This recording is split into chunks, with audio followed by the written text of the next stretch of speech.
Good morning. Hope your morning is going well. Listen, as I've said before in the video, I live in the Birmingham, Alabama area, and today is cold. It's really cold. But I get tired of being inside sometimes. So, one of the reasons I got this inflatable hot tub, come out here in the cold. But today I'm out here in a hoodie because it's a little bit chilly.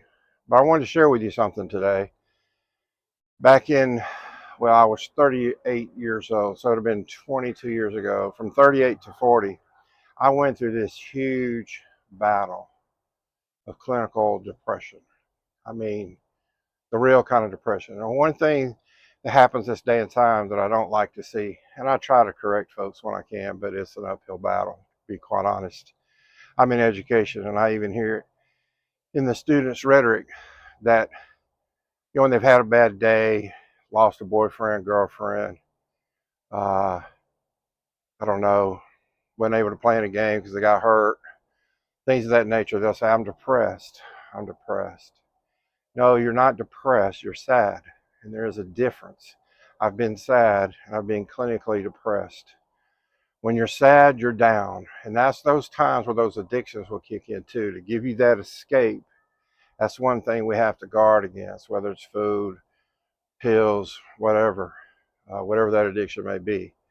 But there's also clinical depression. And when you're clinically depressed, you cannot function.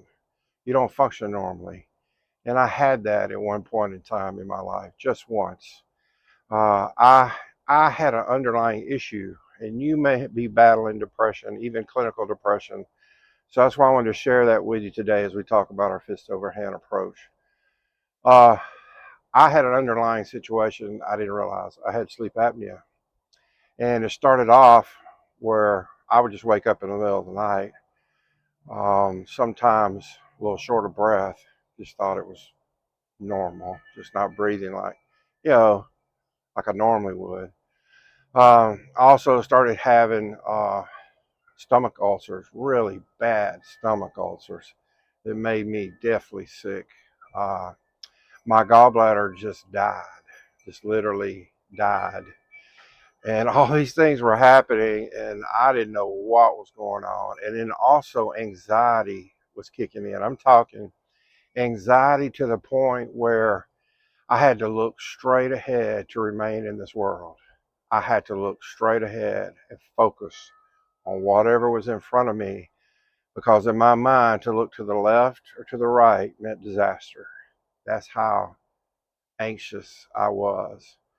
I tried to go to the mountains. My wife and I went to the mountains, and I was sitting out on the deck, and there was a mountain to my left, a mountain to my front, a mountain to my back, and that triggered the anxiety, and I couldn't breathe. I felt like I was claustrophobic. So I had to take some pills that the doctor had given me that I didn't like taking. I'll just tell you what it was. It was Xanax. And all it did was it softened it a little bit, but it didn't get me out of that space. And um, we had to leave. We were there for a day. We were supposed to be there for 4 days. We were there for a day. I had to turn around and come home. I went on another trip later on, about 6 months later, with my father. It was one of the last trips we had with my father while he was alive. So it was really important. We were going to Gatlinburg. Same thing happened. I got there in the middle of nowhere. The anxiety was kicking in. I couldn't breathe. I felt like, it's hard to describe. If you've had these, you would understand. But it's almost like the sky is sinking, the floor is rising, and the walls are caving in, and there's imminent disaster. That's what I was feeling. And I didn't understand where it's coming from. I didn't understand it at all, what was happening to me. I went in and out of the emergency room several different times with these things, and they were trying to figure out what was wrong. They did all sorts of heart tests, couldn't find anything wrong with the heart. And one night while I was in the hospital, my heart rate went down to about 48. It went down so far, it kind of triggered their alarms. And so the heart doctor came in the next morning, in fact, and he mentioned that. And he said, you know, sometimes sleep apnea can cause that, can cause a low heart rate. And I noticed even my middle heart rate, even during the middle of the day, was being in the low 60s sometimes. So it always seemed a little lower than what it was what it normally was. The doctors actually like 60s, but if in my case, it was a little lower than usual. Uh, so he mentioned sleep apnea. He said, you need to schedule a sleep apnea test. So I did. They discovered I had sleep apnea. Okay. I uh, started getting treated for sleep apnea.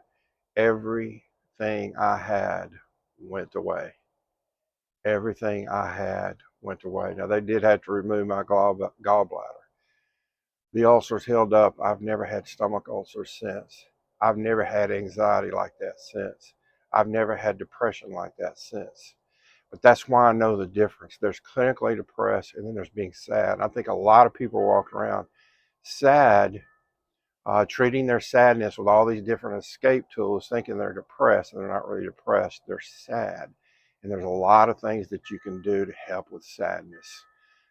Lifestyle change is obviously the biggest one, the fist overhand approach. The fist overhand approach gives you control of your life. And it's something my youngest son, I mentioned before in a previous go, he's experienced that, where he's in a place now where he feels like he's in control of his life, because he's lived this life of moderation now to the point of routine.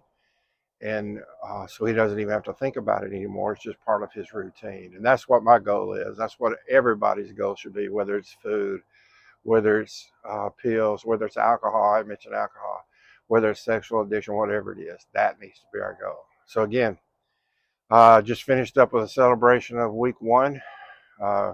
We were in week 2. Um, been some challenges this week, and I'll talk more about that in the next video. I just wanted to share that little tidbit with you about clinical depression.